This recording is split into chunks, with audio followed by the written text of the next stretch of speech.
Good evening, everybody. This is Man Coverage with Knoxville Nate and Big JB James Bonneville coming back at you with a special edition of Man Coverage. We got a special guest today that we're going to bring on a special edition show with a special guest. I guess it's just special. James, how you doing today, buddy?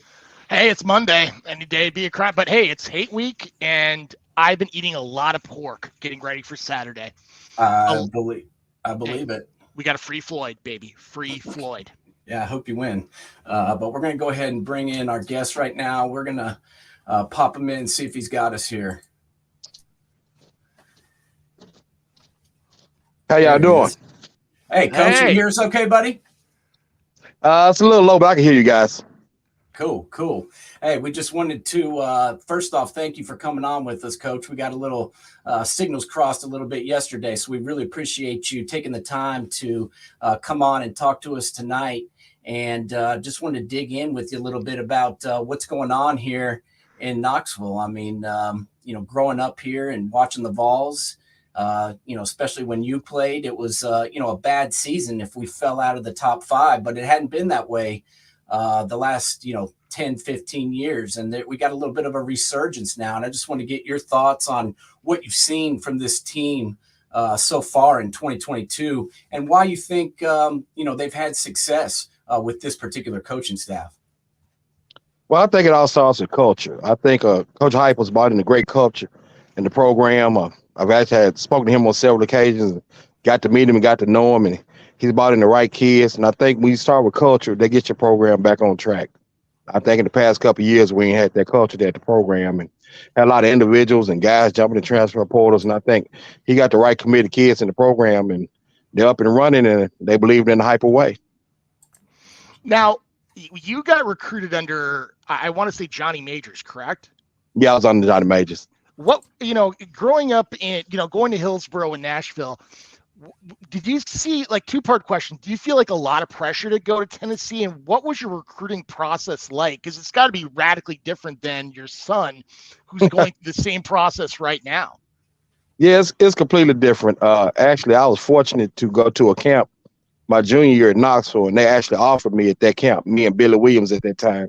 So I kind of had Tennessee in my back pocket. So with that being said, I really just looked at Tennessee as a program through the recruiting process, heard from pretty much every SEC school and ACC schools and things like that, and Notre Dame and UCLA's and things like that. But through the recruiting process back in my day, they actually came and watched their game and then rely on stars, Deion Sanders said, go out in the backyard and become a star. Quit looking at stars. And I think that's what happened to a lot of college coaches nowadays, relying on stars instead of really going to evaluating kids. And then come further along, what helped me out was I had a high school coach by the name of Maurice Fitzgerald that told me, why you want to leave the state when Tennessee was in the top 10 at that time, also like they are now. And it's a great program. It's always been a great program. It's my home. I love it to death. And then going through this process with my son, it's completely different because he's having a great senior year and jumped on the radar of a lot of schools, but they're looking at stars. A lot of kids come on late. When you don't have those 4 and 5 stars behind your name, they don't evaluate talent. And that's when you see kids in transfer portal. When you need to come watch these kids to see this true talent and the work that they put in. And true football kids are being missed nowadays. A lot of people missing just true football kids. They looking for kids that can go to a camp and shorts and T-shirt and run real fast. But when you put them pads on, it's different, baby. Oh, yeah. Trying to take your head off. It's extremely different. And Coach, that's what I wanted to ask you about was, I feel like these days there's so many guys. You mentioned the transfer portal. There's so many guys that are jumping from school to school. And there's some coaches, that are, there's no real timeline anymore with these coaches. They want to win right now. And so a lot of them are going to that portal to get kids. And I feel like some high school kids are getting overlooked because there's, scholarships are going to these transfer guys. Do you feel like that's happening some with the experiences you're having? I believe that's what's truly happening. It's actually hurting high school kids because you got a lot of programs that are looking for the portal to get kids. When in actuality, the portal is like junior college back in my day. It's a patch-up system. You know what I mean? Now, if you might have a DN that you need to know, something like that, but everybody's jumping in the portal. My motto is 2 things. Go look at the University of Alabama, see how many kids they get out of the transfer portal. Now, they're pretty consistent, pretty successful every year. They're not relying on transfer portal. You know what I mean? Yeah. So I think a lot of times the kids that get into transfer portals are problems at other schools. Why you won't? Why it's like a marriage, why you want to take somebody's ex-wife? You know what I mean? Go get your own wife. You know what I mean? You don't know what problems are going on in that house. So, that's how I view the transfer portal. That's just my take on it. I tell a lot of people this is just MOSE Jr. Input, but that's how I feel about transfer portal. You got over, 3,500 kids in transfer portal with nowhere to go, and they're not competitive anymore. That's the big thing. You got to compete for a position. They just don't give you a position. You got to compete for it. You've dealt with a lot of people at your time at Tennessee in high school, and now you're coaching, not only your son, but other youth in the area. Who was a mentor to you looking back on it that you really grasped onto their advice, not only as a player, but more now as a coach? Well, as a coach, I've had a lot of great coaches along the way. A lot of stick out right offhand. I had Maurice Fitzgerald, the great Maurice Fitzgerald. He's a legend here in Nashville, Tennessee. I had Terry Anderson, my high school coach. He mentored me a lot. A lot of great guys I've met throughout the years. Actually, Coach Cutcliffe at the University of Tennessee, he was a big guy. He was one of the reasons I went to UT because he was honest with me. Through the recruiting process, I tell my son a lot of times, it's like dating. You got to like who like you, Yeah. And at that time, he was like, "MOSE, you can come here, you can play." Because I was a quarterback in high school. He said, "I'm going to be honest with you. You're not going to play quarterback here because they many 6-foot quarterbacks in the NFL at that time." So I was laughing. Yeah. But he said, "You can play all 4 DB spots, running back, and all 3 wide receiver spots with your talent." So I figure if I go to the University of Tennessee, I can get on the field somewhere because I'm a competitor. Oh, yeah, there's no doubt. And MOSE, I want to take you back a little bit to that time. I mean, now, some of these kids on this Tennessee team, they've been through 2-3 coaches. And, obviously when you were there was a transition from Coach Majors to Coach Fulmer.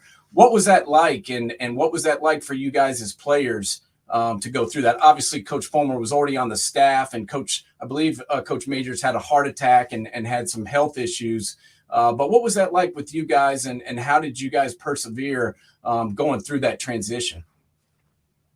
Well, it was a wild transition because at that time the team got split of sorts because you had some kids that were Johnny Majors fans and some kids that was Coach Fulmer fans. And I go back to that's how I explained to a lot of people. Johnny Majors was business. And you could remember back in the day, it was Johnny Majors and the University of Tennessee. It's kind of like he was his own entity. You know what I mean? And he was a great coach, a great guy. Excellent coach, but when Coach Fulmer came on, it brought more of a player's feel to the team. I use an example, when we was with Coach Majors, we used to have to wear suits whenever we went on road games and things like that. When Coach Fulmer took over, we started wearing jogging suits. Team jogging suits was more laid back, more relaxed. And he would come over to the dorm more. You hardly ever see Johnny Majors at the dorm, but Coach Fulmer stopped by the dorm, so it became more of like a family environment, So that was a big transition. But you had kids that was Johnny Majors, but you just had to learn Johnny Majors. And that was the thing about him, the great man. I had my issues with him in the beginning, but I knew he was trying to break me down to build me back up the best that I could be. So once you learn that about you, what I was going to ask you is, what was I going to say? I am drawing a blank right now. I just had a question in my head and I'm drawing a blank. Oh, games. That's what it is. Going back to your career, what game? I mean, we just showed the downpour against Florida where you had that long touchdown run where I have to imagine you had to been since hardly anybody actually, or nobody uses true AstroTurf anymore. And the way it was coming down, that had to been like a slip and slide getting into the end zone. What games do you remember most from your career that you look back on? They're like, God, that was pretty special. That game was very special for a couple of reasons. The first reason is, you remember Phillips 66, the gas station back in the day? My mom had told me about 3 weeks before that game, she had a dream about Phillips 66 gas station. And that was my touchdown. It was 66 yards. My last name was Phillips. So I said, Mama, keep dreaming. Just keep dreaming and put it in play for me. And then the second part of that, everybody laughs at me looking at my watch in the end zone. Yeah. And they never knew the true meaning of it. A lot of people say it was time for Florida to go home and things like that. But what it really was me and my coach, Charlie Cole, who was my running back position coach.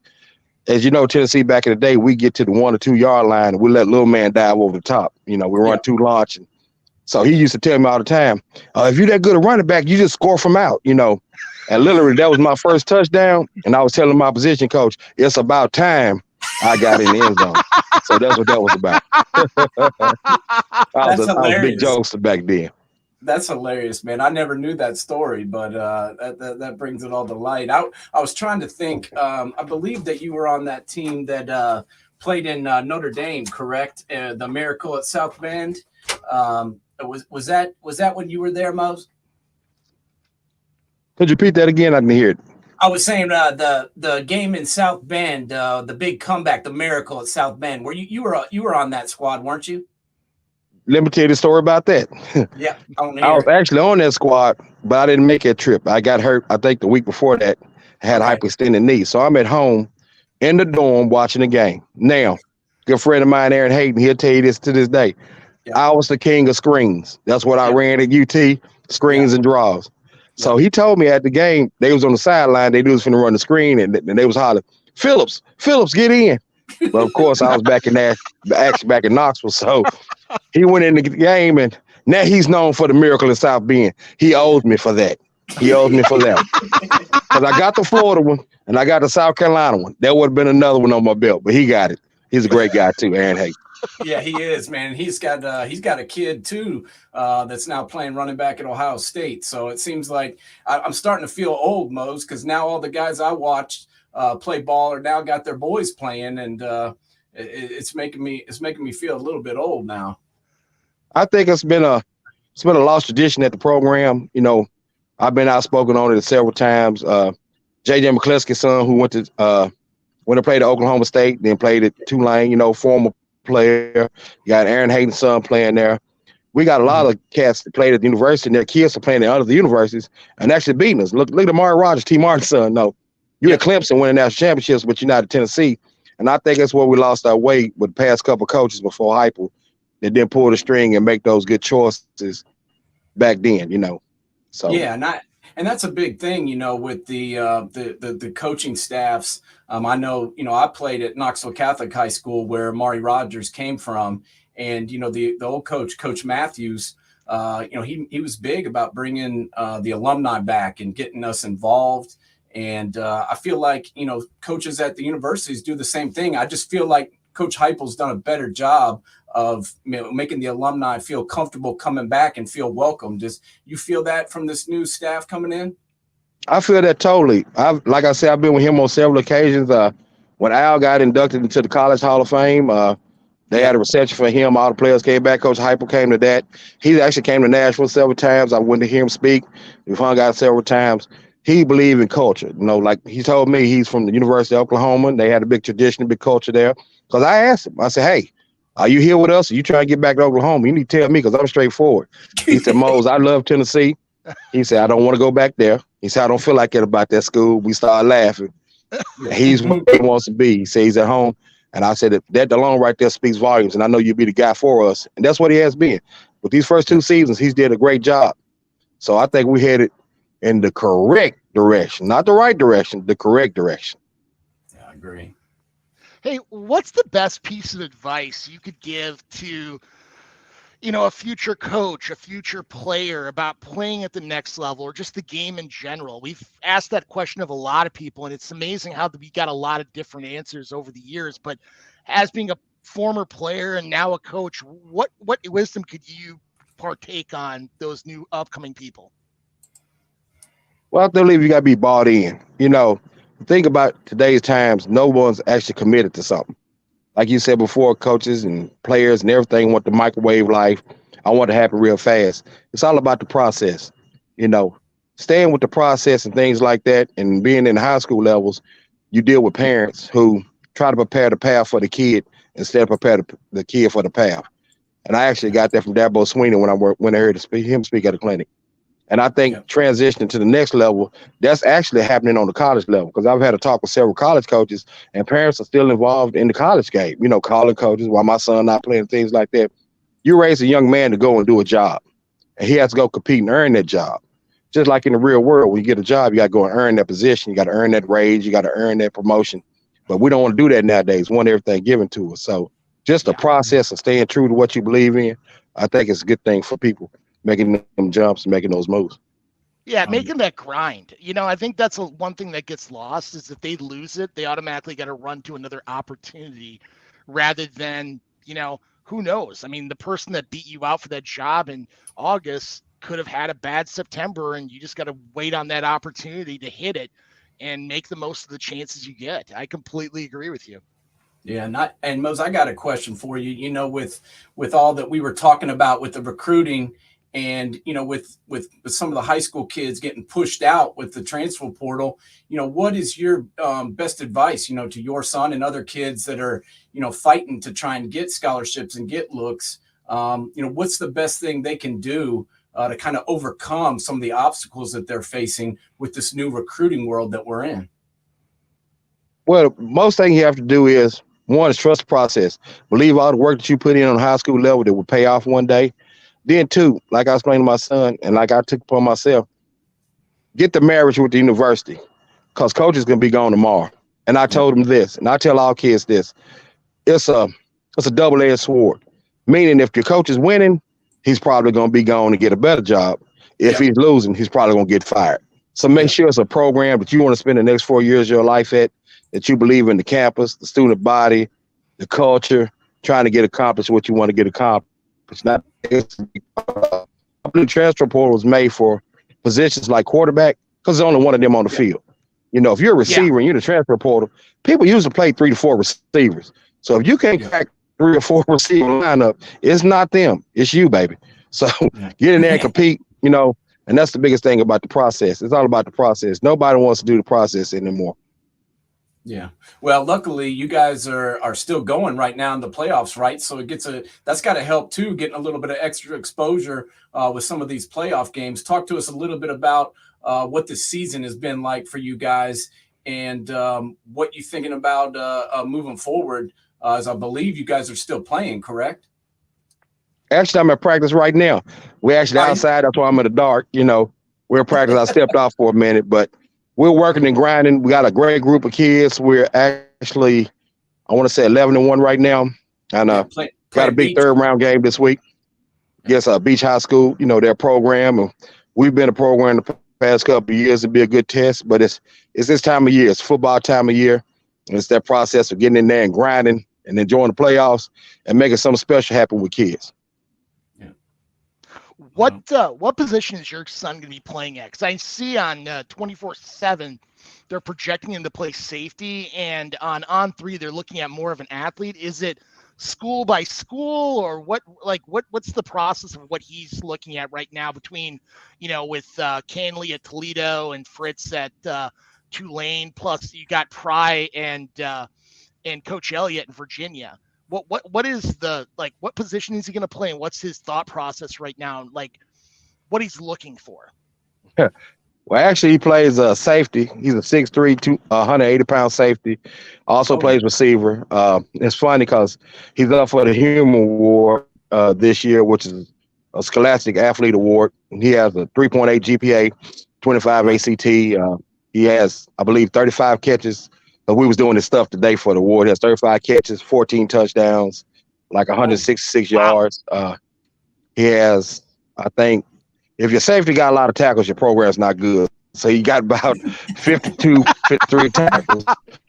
He has 4 interceptions, 1 pick six, has about 13 PBU pass breakups. He's a very violent kid. He has a huddle that's on, you can Google his 9-3. He broke spurt last year. That's why I say he got a process. He shot up 6'3", been in the weight room, and he took football very seriously. He had a great senior year. So that's what's going on with that guy. That's awesome. That's awesome. Well, Mose, we'll let you get back to practice, but man, we really appreciate you coming on and talking to us a little bit about what you got going on right now, and also talking about the Vols a little bit. Before we let you go, my last question for you is, you've seen this team play. This is, like you said, year 2 of Coach Heupel. How far can you see this team going? I mean, obviously they're not going to play in the SEC championship, but they've still got a chance to get in that Final Four. Can you see this team, making it to that level? And how far do you think they can go with the squad they've got right now? Well, let me tell you what I believe happened. I believe in the football gods. And They made us number one.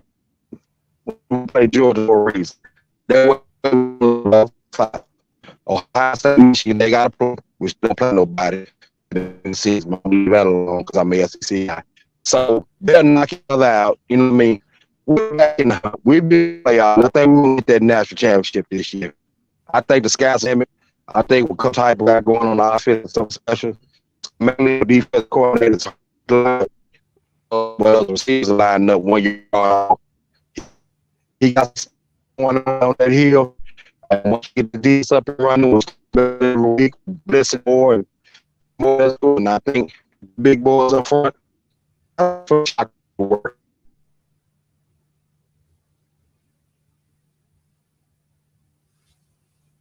I see that championship in the horizon.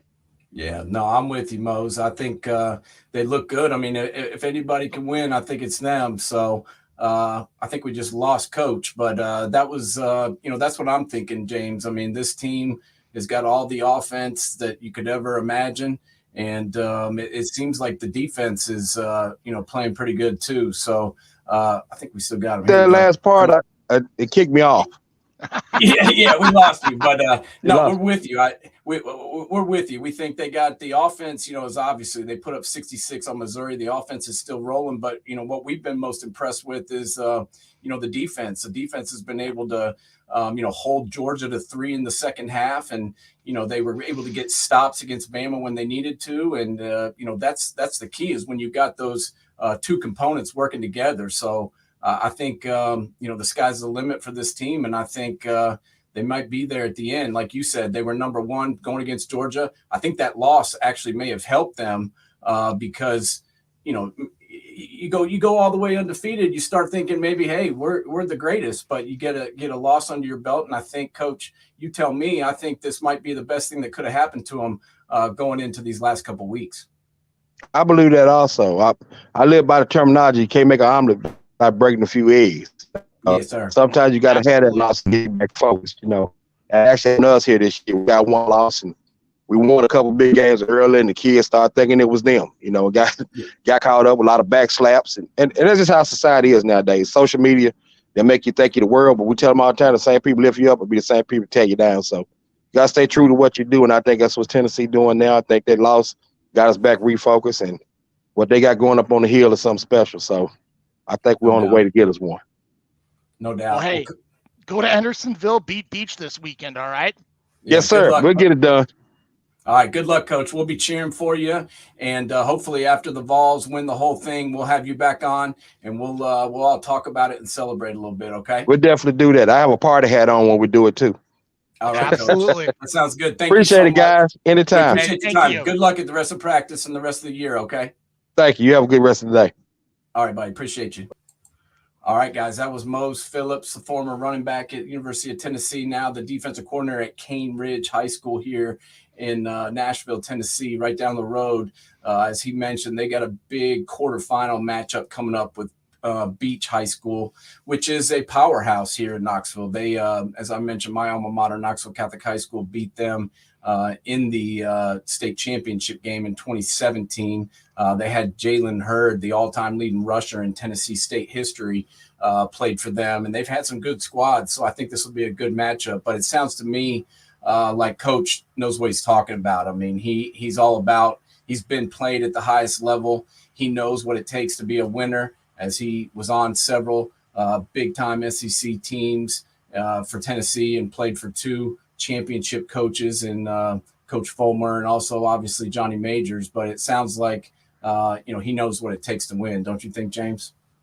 Absolutely. I mean, it was funny. It was the more I was thinking about it, Johnny Majors won a natty with Pitt when they had Hugh Green and Tony Dorsett on that roster. And then Phil Fulmer does that at Tennessee. I mean, how often do you see a coach have two separate coaches that have won national championships that you get a chance to work with? And they're probably, as he said, they're very different. I mean, where, you look at from what he sounded like, Johnny Majors was kind of like a drill sergeant where, Coach Fulmer was more of a player's coach.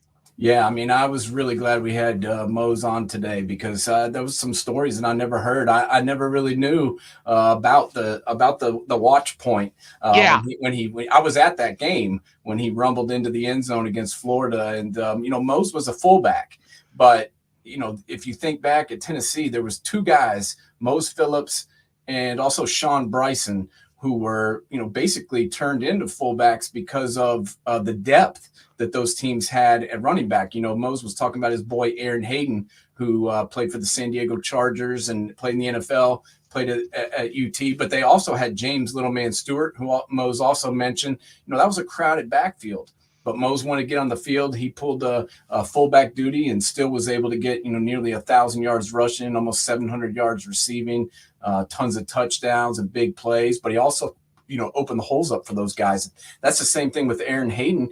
Fast forward a couple of years when Coach Fulmer was able to make pay dirt and win the championship. We had Travis Stevens, we had Travis Henry, we had Jamal Lewis, all those guys in the another crowded backfield. And that's why Sean Bryson was moved to fullback and did an outstanding job. So, I think it was cool to hear his perspective on, that transition from Coach Majors to Coach Fulmer, and also, what he had to do. Said I never knew he was a quarterback. And it's kind of interesting hearing that he was, made the transition not only with the coaches, but made a transition in position. It was a pretty cool story. Well, I mean, it's funny you look back upon it, especially when he played. Usually your best athlete on a team was the quarterback in high schools. So you'll see so many of those kids coming in as being quarterbacks in their own team, thinking they're going to play quarterback. And I mean, let's be honest. I mean, now you can get away with it where you're having those 6-foot quarterbacks with more in the RPO sets. But back then it was drop back 3, 5, or 7 steps and grow roots and just throw the ball. And they wanted to have that height. Guys like Drew Bledsoe who are 6'5", those taller quarterbacks. So yeah, there's no doubt. But he found a way to get on the field, and absolutely, that's another guy. Talking about that transition, that's another guy that played quarterback at a school that's still in the playoffs with Cambridge in that same region. Is Blackman, and that was Jawan Jennings, who was a quarterback at Blackman, came into Tennessee as a quarterback. Was a hell of a runner. I remember watching him in the spring game, and I'm just like, man, they got to move that guy to running back, because he just took off on the first time he dropped back to pass. He didn't even look for a receiver. He kind of moved his head like this just to make it look like he was looking, and then he took off about 60 yards down the field and got a score. And a couple of weeks later, they're like, yeah, he's moving to wide receiver. So that tends to happen with some of these guys, because as he mentioned, there's only one dude that plays QB, right? Yeah. Well, I mean, the part I enjoyed the most was him talking about the microwave culture too, as well, in the transfer portal. Yeah. And I think we're going to see the transfer portal slow down a bit, because I think he's spot on. If they don't get it right away, I got to go somewhere else to get it. Well, you keep popping everywhere, you may be without a dance partner at the end. Yeah. Well, and some of these programs are having to use it and rely on it, like Michigan State last year. They leaned heavily on the portal, and Mel Tucker was able to, turn that into some success, especially because he hit on a lot of those kids. He hit on Crouch, the linebacker from Tennessee. He hit on Kenneth Walker III, the running back from Wake Forest, who led them as far as he could take them all the way to the bowl game. But, this year it's a different story there in Sparty land, and they're struggling mightily. And I think that just goes to show that you still got to create your own culture. You still got to, develop your own talent. And look at the teams that are at the top, Alabama, Georgia, Tennessee. Now, they may fill a void like Alabama last year. Jamison Williams came in. He wasn't getting to play at Ohio State. He transferred to Alabama, got on the field. Henry To'oTo'o, the linebacker from Tennessee. They've got one or two guys that kind of are added to the mix, but they're not going and finding 6 or 7 starters from the portal. They're still doing the basic, recruit, develop, and then play, right? Well, absolutely. And he nailed it on the head. It's really what JUCO used to be. Yeah. And it's, if you look at a program like Nebraska, who brought in 20 some odd transfers. Yeah. I mean, they stop becoming players and start becoming mercenaries because they're going there to showcase themselves. I mean, it's like the glorified combine. And when things go sideways, what do you think the first thing they're going to do is look out for themselves? Yeah, transfer somewhere else. I mean, that's the one issue is you get a kid that, already, and that's why I think there's got to be some sort of limitation on it. If the kid, you go somewhere, the coach leaves, or you were sold a bill of goods that may have not been turned out to be true, you should be allowed to go and find another school where, sometimes a change of venue is the best thing that can happen to some of these kids. Absolutely. But just allowing them to bounce around. Yeah, exactly. And that's what I'm talking about. His coach was fired. He moved on. Fuentes is gone. He moved on, came to Coach Heupel, and look what's happened. But when these kids like Tate Martell, the kid from Ohio State that went to Miami, and then he went to UNLV, and then he went somewhere else, and he's retired. I think he's retired. I think he's retired now, but he went to 4 or 5 different schools because they think that if it doesn't work here, I can just go here, and it's just not a good thing. So I still think, with Nebraska as a very good example of yours, that guy Scott Frost fired trying to build his team through the portal. And, I was watching Menace to Sports podcast with Zach Smith the other day, and he really broke down the running back from LSU, Williams, who is a walk-on at LSU. And I think, obviously looking at his talent, he may have been overlooked just because of all the, people in the portal and some of these kids from high school are getting overlooked. But completely. But Josh Williams, he didn't just take the easy route. He went and walked on at LSU, stayed through the coaching change, finally is getting his chance. And like we talked about, against Arkansas, 19 carries, 122 yards and a touchdown, was even more instrumental the week before. Against Bama, the kid is legit. So I still think there's something to be said for a little bit of hard work. Right, James? Oh, absolutely. I mean, I look at a kid that's at Minnesota right now by the name of Jordan Howden, who was a walk-on out of Vegas. And I don't know how this kid was a walk-on because he started day one. Like, I would take that back. He started 3 games into the year in 2019 and has never left the field since. And he's probably going to go down as one of the best safeties in this university's history. Yet he was a walk-on and started as a freshman, a true freshman. And that just, I mean, there's so much talent out there, but there's so many coaches that are so worried about winning the recruiting wars. Well, something, you win recruiting when you win games. Yeah, there's no doubt. That's why teams like I was talking about before, Bama, Ohio State, they don't just go out and look to try and bring in 6, 7, 10 kids from the portal like Nebraska was doing. They may go and try and get a kid or two, maybe where they've had injuries, and bring in to fill a void. If there's somebody out there that's, been unhappy somewhere or, just looking to maybe get on the field a little bit more, but they're still doing what's trusted and true, which is go out, find the kids that want to be part of your program and bring them in and develop them. And that's why I look at the Quinn Ewers example. Watching him the other night, I just think back about Ryan Day. He went out and recruited CJ Stroud. He recruited Quinn Ewers. Well, Quinn Ewers didn't want to wait. He wanted to get on the field right away. He didn't want to sit and learn. He didn't want to put in the work. He just wanted to get on the field right away. Well, look at what's happening down there. Ohio State's 9-0, making another run to potentially, or no, excuse me, they're 10-0. 10-0. 10-0. My bad. What the hell am I talking about? 10-0, and they're Texas is getting beat by TCU because their quarterback's struggling out there. So I think Coach Day made the right decision. He wanted to go with the kid that had made an investment into the program and sat and waited, redshirted a year for the Buckeyes, and it certainly seemed to work out so far for them, right? Yeah, absolutely. Well, I mean, it's funny. There's a couple guys that just came to my head when we were talking to Mose. Chris Olave being one of them. I mean, he was not a high-profile recruit coming out of high school. I mean, heck, Ryan Day saw him because he was trying to recruit, looking at Jack Tuttle, and found him and brought him into the recruiting class. And let's be honest, the rest is history. Yep. You know, first round draft choice. He's going to have a very long NFL career. And then you look at a guy we've been talking about time and time again all year in Mr. Judkins down in Oxford, Mississippi. Yep. I mean,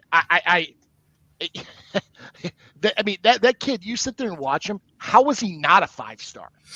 Yeah, I don't know. As Mose mentioned in our interview a few minutes ago, you know, it's not all about the stars. Yeah. That's how he was talking about the big difference between recruiting today and recruiting back in the day is, you know, the coaches used to come and watch these kids play. And now they want to watch a film on the internet and look at their star rating on 247. And that's not the way to really get in and find the kids that are going to be the best parts of your program. You still got to go out, in my opinion, and meet with these kids and go into their home and talk to their families and see what they're all about. Because once you meet the kids and you become more familiar with them, you can find out whether or not they can be successful in your culture and in your program.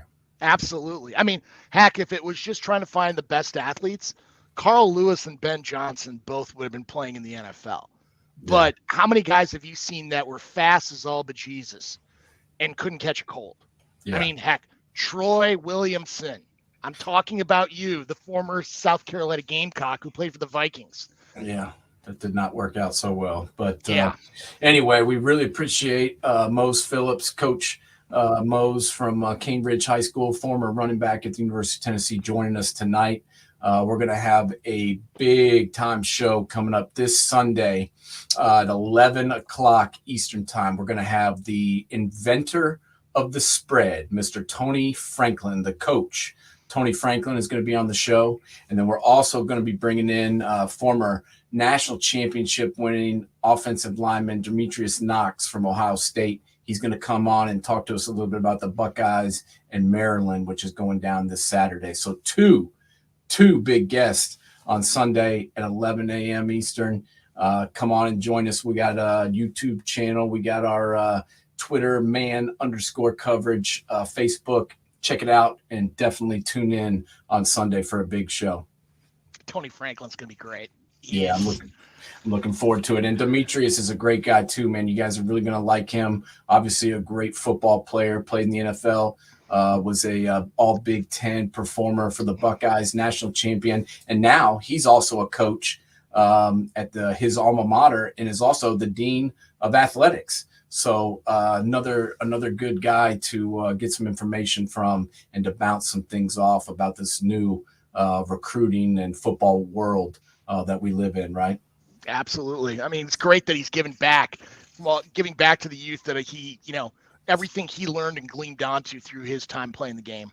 No doubt. So everybody tune in on Sunday at 11 a.m. Eastern time, right here on your same bat time, same bat channel. James, have a good rest of the night. We'll talk to you Sunday, okay? Hey, eat your pork. We'll do it, sir. And free Floyd. Free Floyd. All right, keep your chin up. All right, man.